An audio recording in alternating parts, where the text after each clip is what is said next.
नमस्कार, बहुत बहुत स्वागत है आपका थिंक टैंक पर।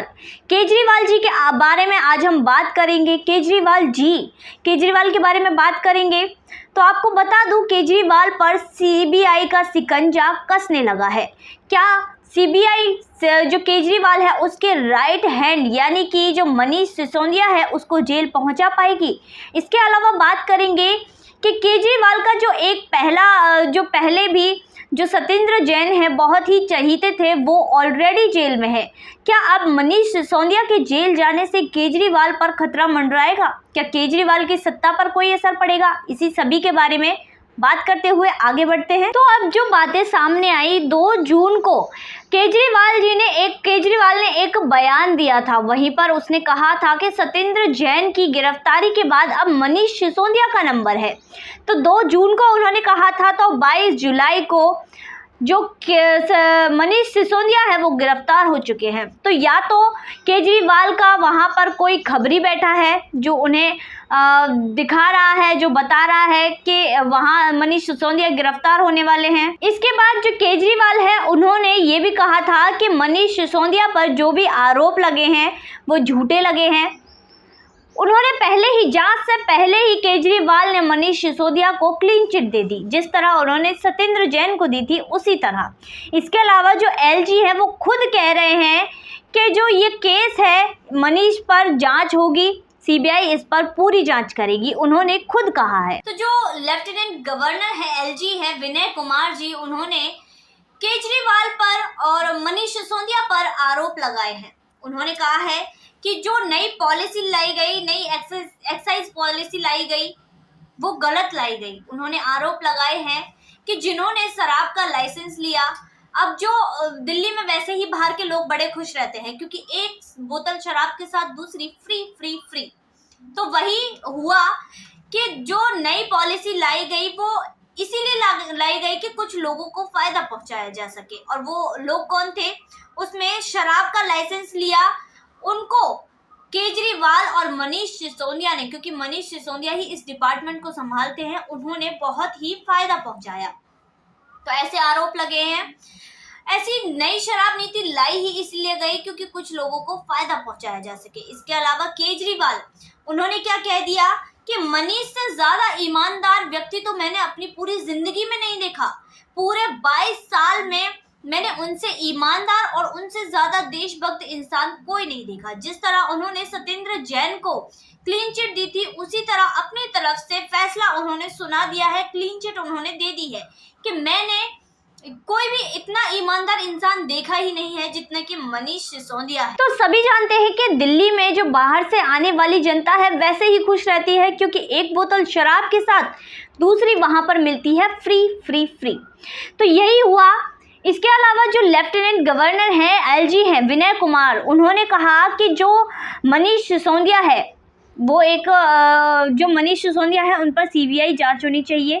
नई जो एक्साइज पॉलिसी है वो लाई गई, उस पर भी उन्होंने जांच करने की बात कही। इसके अलावा उन्होंने आरोप लगाए हैं कि जो यहाँ पर नई पॉलिसी लाई गई, अब के जिन लोगों को लाइसेंस दिया गया शराब बेचने का, उनको केजरीवाल और मनीष सिसोदिया ने बहुत फ़ायदा पहुंचाया है। यह पॉलिसी लाई ही कुछ लोगों को फ़ायदा पहुंचाने के लिए गई थी, ऐसे आरोप यहाँ पर लगे हैं। इसके अलावा केजरीवाल ने जो कह दिया, केजरीवाल जी इन्होंने कहा कि मनीष सिसोदिया से ज़्यादा ईमानदार व्यक्ति मैंने पिछले 22 सालों में कोई नहीं देखा। इतना देशभक्त और ईमानदार व्यक्ति मैंने 22 सालों में कोई देखा ही नहीं है।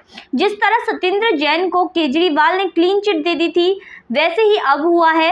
वैसे ही अब जो केजरीवाल है उन्होंने मनीष सिसोदिया को भी क्लीन चिट दे दी है। यहाँ पर एलजी ने खुद जांच शुरू नहीं की, बल्कि जो दिल्ली के चीफ सेक्रेटरी हैं उन्होंने एक रिपोर्ट दी जिसके आधार पर एलजी ने जांच शुरू की।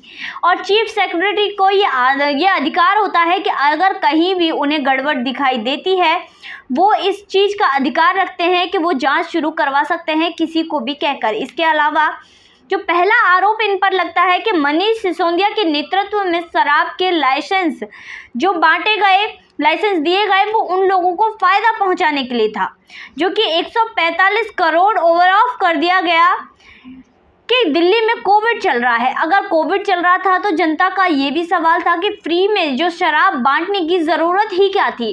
कोविड चल रहा था, बीमारी में पैसा लगाते, यहाँ पर शराब की ज़रूरत ही नहीं थी, फिर भी आपने यह नया कानून पास किया। दूसरा आरोप ये लगा कि जो सिविल सोसाइटी थी उन्होंने विरोध किया, रिलीजियस ग्रुप्स ने विरोध किया, एजुकेशन इंस्टीट्यूट्स ने विरोध किया, पर फिर भी उस वक्त कोविड की जो दूसरी लहर, सबसे भयानक लहर, डेल्टा लहर आई हुई थी, फिर भी यहाँ पर एक नया नियम लाया गया, दिल्ली में एक नई पॉलिसी लाई गई और इसके तहत शराब बेचने वालों को फ़ायदा पहुँचाया गया।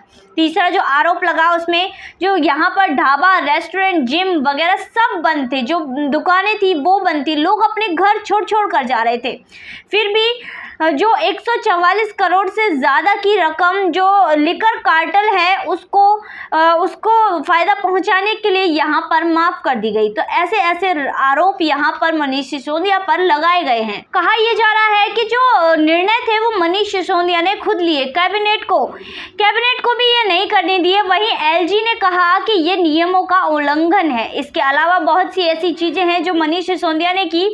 जब पता लगने लगा कि अब जांच होगी, अब कुछ नहीं हो सकता, तो जो ये मनीष सिसोदिया था इसने कैबिनेट जो अप्रूवल ले लिया, कैबिनेट के अप्रूवल को पिछली डेट में जाकर कैबिनेट का अप्रूवल ले लिया। ये भी नियमों का उल्लंघन ही था। अर्जेंट मीटिंग बुलाई गई, 9 बजे पता लगा है एलजी को, जबकि 2 बजे मीटिंग है, सुबह 9 बजे पता लग रहा है। ये भी नियमों का उल्लंघन था, क्योंकि इन चीज़ों में कम से कम 48 घंटे पहले जो है नियम ये है कि 48 घंटे पहले पता होना चाहिए इन चीज़ों के बारे में। मनीष को बचाने के लिए जो मीटिंग हुई वो हो गई, एलजी को बाद में बताया गया कि ऐसा हुआ है। कहा जा रहा है कि जो एयरपोर्ट जोन में शराब का जिसको लाइसेंस मिलने वाला था, उसको दुकान खोलनी थी, उसको एनओसी में नहीं मिली। जो एयरपोर्ट अथॉरिटी थी उसने एनओसी नहीं दी, तो उसका 30 करोड़ रुपए जो उसने जमा किए थे वो वापस कर दिए गए। ये भी नियमों का उल्लंघन था, क्योंकि नियम ये है कि अगर कोई डिपॉजिट आता है तो वो अगर लाइसेंस नहीं भी मिलता है तो भी वो डिपॉजिट, वो पैसा सरकार के पास जाता है, बल्कि उसको फ़ायदा पहुंचाने के लिए उसको वो पैसे वापस कर दिए गए। तो ये भी एक नियमों का उल्लंघन ही था। इसके अलावा जो आरोप लगे, जो शराब पर और बियर पर जो 50 रुपये लगते थे इम्पोर्ट के टाइम पर, उसको भी हटा दिया गया। दूसरों को फ़ायदा पहुँचाने के लिए जो 144 करोड़ रुपए थी उसको भी, उसकी जो छूट मिली थी उसको भी गलत बताया जा रहा है एलजी के द्वारा। एलजी और सीबीआई इसकी जांच में अब जुटे हैं। एलजी ने आदेश दिए, वो भी चीफ सेक्रेटरी के कहने पर। सीबीआई इसकी जांच कर रही है। अब जो सही होगा वो गलत होगा, जो सही होगा जो गलत होगा सब सामने आ जाएगा। केजरीवाल जितनी भी क्लीन चिट दे ले मनीष सिसोदिया को, पर कोर्ट में क्लीन चिट नहीं या राष्ट्रवाद, देशभक्त नहीं, बल्कि देखे जाते हैं तो डॉक्यूमेंट्स। अगर सीबीआई ने ये साबित कर दिया डॉक्यूमेंट्स के साथ कि जो मनीष सिसोदिया हैं वो गलत हैं, तो उन्हें जेल जाने से कोई नहीं रोक सकता। अब इसमें दोनों अपनी अपनी पार्टी करेंगे। आगे चुनाव आने वाला है, बीजेपी कहेंगी देखो ये फंसते जा रहे हैं क्योंकि ये भ्रष्टाचारी हैं, वहीं आम आदमी पार्टी कहेगी कि हम तो बेचारे हैं, हमें फंसाया जा रहा है। तो अपना अपना दाव सभी खेलेंगे। तो आने वाले समय में देखा जाएगा कि क्या होगा, मनीष सिसोदिया जेल जाएंगे या नहीं। आज की वीडियो में बस इतना ही, फिर मुलाकात होगी नई वीडियो नए विषय के साथ। देखते रहिए थिंक टैंक।